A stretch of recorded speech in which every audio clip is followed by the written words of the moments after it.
പൊതുവെ 90% ആൾക്കാരും ഇത് ഉണ്ടാക്കാനായിട്ട് മെനക്കെടാറില്ല. കാരണം വേറൊന്നല്ല, എടുത്ത സാധനങ്ങളും വെറുതെ പോയി, ഉണ്ടാക്കി എടുത്താലിട്ടൊരു ടേസ്റ്റും ഇല്ല, സമയവും കളഞ്ഞു എന്നൊക്കെ വിചാരിച്ചിട്ടാണ്. പക്ഷേ ഒരു വട്ടം ഇതുപോലെ ഒന്ന് തയ്യാറാക്കി നോക്ക്. നിങ്ങളുടെ സാധനം സമയം ഒന്നും നഷ്ടാവില്ല കേട്ടോ. പൊറോക്കയും പ്രത്യേക രീതിയിൽ മുരിഞ്ഞിട്ട് അത് നല്ല സോഫ്റ്റ് ആയിട്ട് അടിപൊളി എന്ന് തന്നെ പറയാം. അപ്പൊ അതിനായിട്ട് ഞാനിവിടെ 1.25 കപ്പ് ഉഴുന്നൊരു പാത്രത്തിലേക്ക് ഇട്ട് കൊടുക്കുന്നുണ്ട്. ഇനി വെള്ളം ഒഴിച്ച് നല്ലപോലെ ഈ ഉഴുന്നൊന്ന് കഴുകിയെടുക്കാം. അപ്പോൾ ഒരു പ്രാവശ്യം വെള്ളം ഒഴിച്ച് കഴുകിയാൽ പോരാ, ഒരു 3-4 പ്രാവശ്യം വെള്ളമൊക്കെ എടുത്ത് വെള്ളമൊക്കെയും കളഞ്ഞ് ആ ഒരു രീതിയിൽ ഒന്നങ്ങ് കഴുകിയെടുക്കണം. അപ്പൊ ഞാൻ അവിടെ നന്നായിട്ട് കഴുകിയെടുത്തിട്ടുണ്ട്.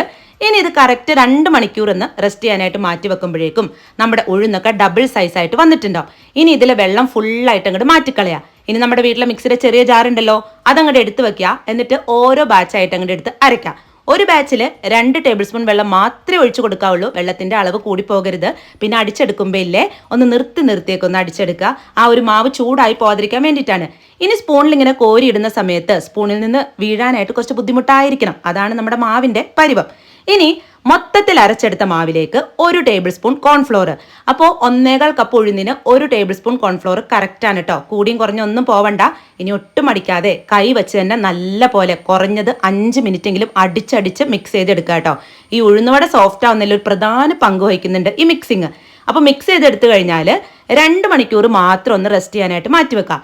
2 മണിക്കൂറിന് ശേഷം കുറച്ച് ഐറ്റംസ് ഒക്കെ ചേർത്ത് കൊടുക്കാം. ഒരു സവാളയുടെ പകുതി ചെറുതായി അരിഞ്ഞത്, 2 പച്ചമുളക് ചെറുതായി അരിഞ്ഞത്, പിന്നെ 1 പീസ് ഇഞ്ചി ചെറുതായി അരിഞ്ഞത്, കുറച്ച് കറിവേപ്പില ചെറുതായി അരിഞ്ഞത്, 1/4 ടീസ്പൂൺ കായപ്പൊടി, പിന്നെ കുരുമുളക് ഇടുമ്പോൾ ഒന്ന് ചതച്ചത് ഇട്ട് കൊടുക്കുക. പിന്നെ കുറച്ച് ഉപ്പും കൂടെ ഇട്ടിട്ട് ഇനിയിപ്പോൾ കൈ വെച്ചൊന്നും മിക്സ് ചെയ്യേണ്ട ആവശ്യമില്ല.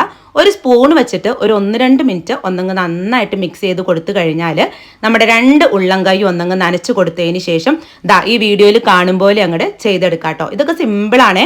എന്നിട്ട് നമ്മുടെ ചൂണ്ടുവിരൽ ഒന്നോടെ വെള്ളത്തിൽ മുക്കിയിട്ട് ഇതുപോലെ ഹോളിട്ട് കൊടുത്ത് ചൂടായ എണ്ണയിലേക്ക് നേരിട്ട് ഓരോന്നായിട്ട് അങ്ങോട്ട് ഇട്ട് കൊടുക്കാം. അപ്പോൾ ഹൈ ഫ്ലെയിമിൽ ഒരിക്കലും ഇടരുത്. പക്ഷേ എണ്ണയ്ക്ക് നല്ല ചൂട് വേണം. മീഡിയം ഫ്ലെയിമിൽ ഇട്ടിട്ട് അങ്ങോട്ടും ഇങ്ങോട്ടൊക്കെ തിരിച്ചിട്ടിട്ട് ആ പുറം ഭാഗവും ഉള്ളൊക്കെ നന്നായിട്ട് അങ്ങോട്ട് വേവിച്ച് മൊരിച്ചെടുക്കാം കേട്ടോ.